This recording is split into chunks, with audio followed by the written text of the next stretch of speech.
အားလုံးပဲမင်္ဂလာပါ DPWT Channel မှာပြန်လည်ကြိုဆိုပါရစေဒီနေ့တင်ဆက်ပေးမှာကတော့ဒီဘဝတန်တန်တရားဘဝဆက်ပဲဖြစ်ပါတယ်ဇလန်လေးဆက်လိုက်ရအောင်ပါဗျာ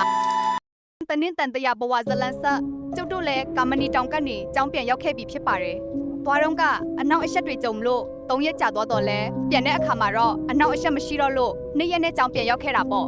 ကျောင်းရောက်တော့ဆရာမင်းသူနဲ့ဆရာလွင်ကလည်းဆရာတော်ကိုဝက်ဖြီးပြီးခါနာနေတဲ့ဆရာတော်အတွက်ဆေးရပေးပြီးကျုပ်တို့လည်းကျင်းစင်နဲ့အိမ်နဲ့ချထပ်ဆုပေးပြီးရှမ်းပြည်ဘက်ထွက်သွားတာပေါ့ကျုပ်လည်းကျောင်းပြန်ရောက်တာနဲ့ဦးတောင်းစီသွားပြီးဖြစ်ပျက်ခဲ့တဲ့အကြောင်းကျုပ်ကင်ဝေလိုက်တဲ့အကြောင်းပြောပြီးကျုပ်ရတဲ့ဆရာတွေစီကလက်ဆောင်တွေပြတော့ဦးတောင်းလည်းတဘောကြပြီးပြုံးနေတာပေါ့ပြီးတော့အဲ့ဒါကြီးတေချာထိမ့်သိမ့်ဖို့ပြောပြီးသူလည်း problem ပြန်စိတ်နေတာပေါ့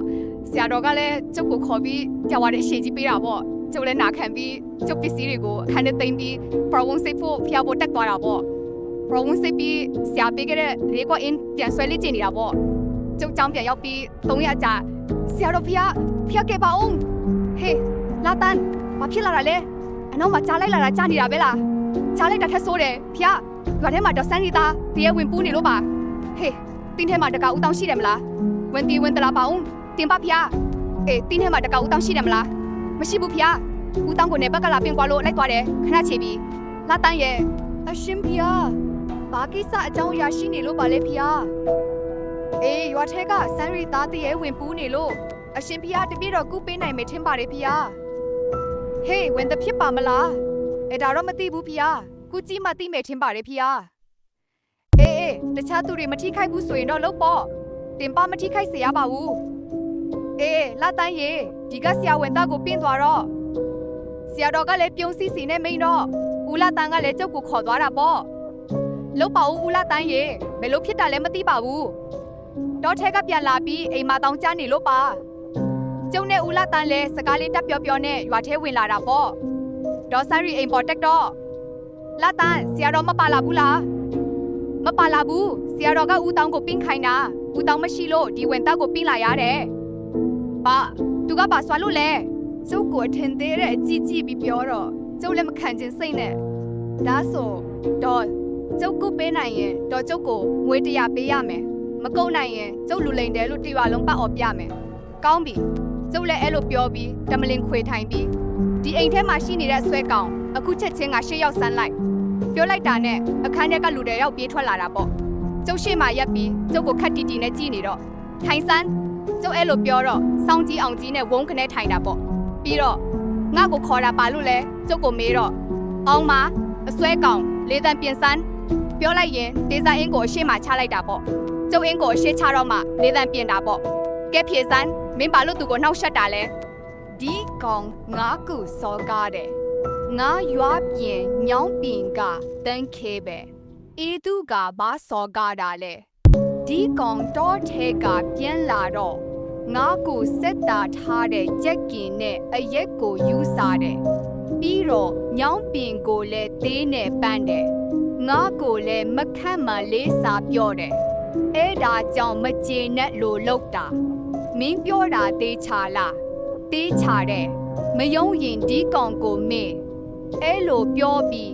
ဘေးမှာထိုင်းနေတဲ့ကိုကျော်တန်းကိုလက်ညှိုးထိုးပြတော့ကျုပ်ကလှိမ့်မေးရတာပေါ့ကိုကျော်တန်းသူပြောတာသေးချာလားအေးသေးချာတယ်မနက်ကဒီကောင်ညောင်းပင်ကိုသွားပြီးကြက်ကင်တွေအရက်တွေယူစားပြီးသေးနဲ့လဲပန်းတယ်ငါမလုံနဲ့လို့ပြောတော့ခင်ဗျားတော့ပဲကြောက်တယ်ငါကိုအဲ့လိုပြောလို့ငါလည်းဘာမှမပြောတော့ပဲရွာထဲဝင်းလာလိုက်တာအိမ်ရောက်တော့ဒီလိုဖြစ်တာပဲအော်အဲ့လိုလားအဲ့ဒါဆိုဘိုးတန်ခဲသူအစာကျုပ်တောင်ပန်းပါတယ်မင်းတောင်ပန်းတလုံးနဲ့မကြည့်နဲ့ဘူးငါကိုအမဲသားတပိတ်ကနဲ့တရက်တပလေးနဲ့ဒီကောင်ကိုတိုင်းလာတောင်းပန်မှာခင်းရမယ်ဟုတ်ကဲ့ပါဘိုးတန်ခဲကျုပ်တောင်းပန်ခိုင်းလိုက်ပါမယ်အခုတော့ဒီလူကိုထဲကနေပြန်ထွက်ပေးကပါအဲ့လိုပြောပြီးထွက်သွားတာပေါ့ဘိုးတန်ခဲထွက်သွားတာနဲ့ခုနကလူကလည်းနောက်ပြန်လေကျသွားတာပေါ့ခဏနေကြတော့ပြန်နိုးလာပြီးကျုပ်တို့ကိုကြည့်ပြီးဒီလူတွေကဘာလာလုပ်နေတာလဲလက်ကျုပ်တို့ကိုရင်းသိစွာပြောဆိုတာပေါ့ပြီးတော့ကျုပ်ကိုကြည့်လာပြီးဒီကောင်ကဘုံကြီးចောင်းစားမလားဘာလာလုပ်နေတာလဲဆက်ပြီးတော့ကျုပ်ကိုနင်းပါရောရောင်း မင်းလိုမိမိရရှိဖမရှိဖုန်ကြီးចောင်းသားကငါအိမ်ပေါ်တက်ပြီးကိုတမလင်ခွေကြည့်နေတာတေးချင်းပြီလားအဲ့ခါမှာဒေါ်ဆန်ရီကသူ့သားပါကိုရိုက်လိုက်ပြီးနင်ကကျေးဇူးရှင်ကိုစော်ကားနေတာပဲဆိုပြီးဖြစ်ကြောင်းကုန်းစင်ပြောပြလိုက်မှကျုပ်ကိုနည်းနည်းပြေလို့တော့မျက်နှာထားနဲ့ကြည့်ပြီး